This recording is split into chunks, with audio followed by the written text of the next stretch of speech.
Y'all ready to blaze away or what?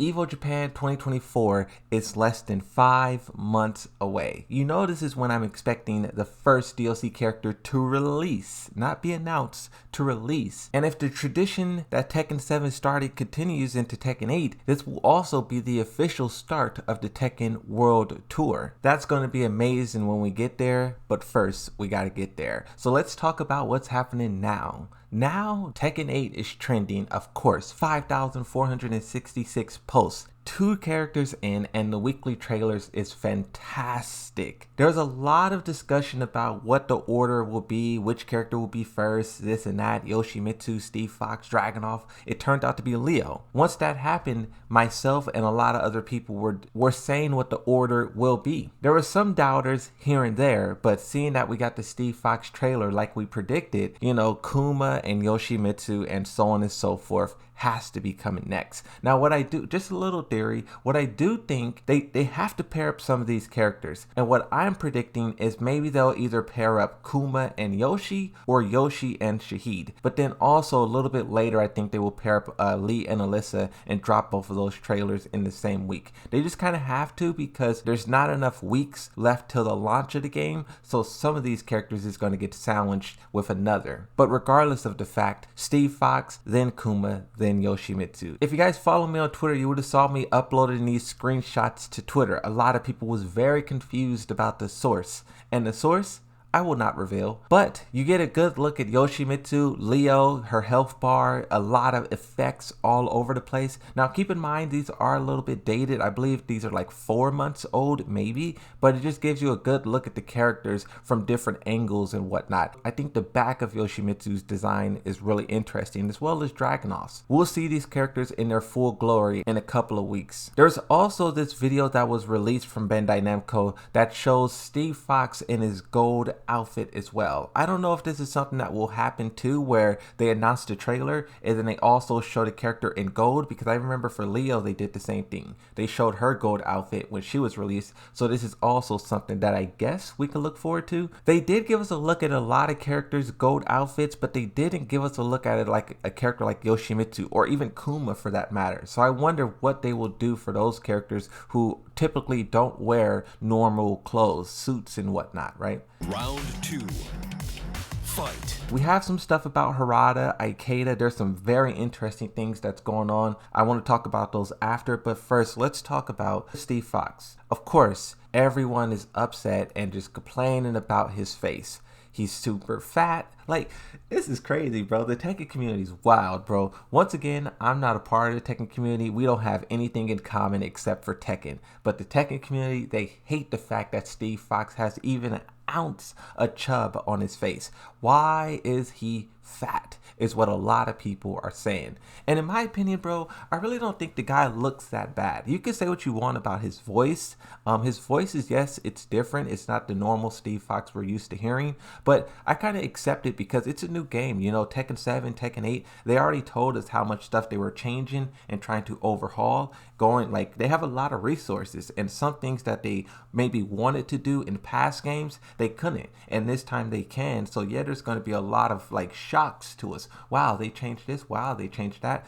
But I think in like 2 years, bro, this will be a long lost memory, and no one will even remember. We'll be used to just how he looks, you know, now. You know, I just think it's a shock, you know. And this is something that Michael Murray was kind of highlighting too, if you go all the way back to the beginning, where he was saying we built all the character models from scratch. We tried our hardest to make the character look like the character, and he basically was explaining how difficult that was. So all the characters, all 32 in the roster, were built from zero, and so it took a little bit of trial and error until, you know, the models got perfect. So I guess that speaks to how difficult it is to rebuild something from scratch and have it look like the original. For those of you who do fan art, you may understand what the developers are talking about, trying to get your drawing to look like the actual real character, right? And I know the general idea from the players is that they want this to be changed, to be altered, fix it in the next update ASP. This is the #1 issue. In my opinion, bro, I honestly don't really care if they do or if they don't. But what I do care care about? The tweets from the developers. Of course, they had their tweets saying the Steve Fox trailer is up and out. Go check it out. But what I want to focus on, I dedicated a video to this, but we have an update to it. If you guys aren't aware, the developers is currently on a media tour. They're going from region to region, country to country, and they're talking to the media about Tekken. What they're talking about hasn't been made public yet.